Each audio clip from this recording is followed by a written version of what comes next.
Here's a quick look at my battery setup. I have 8 Tesla Model S batteries in this cabinet. You can see these things powered up. And here's my MPP inverters, 6548.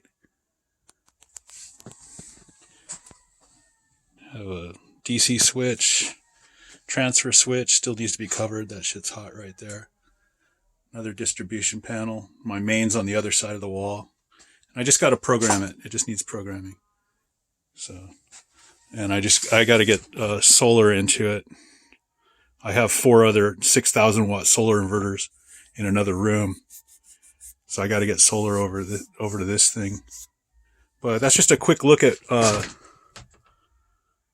my MPP solar 6548s. And that's what I wanted to show you is the wire duct. I have all my wire communication, everything running through the wire duct, and it looks really clean like that. All right. And this cabinet has 8 batteries. It's set up for 10. I could put 54,000 watts inside this cabinet.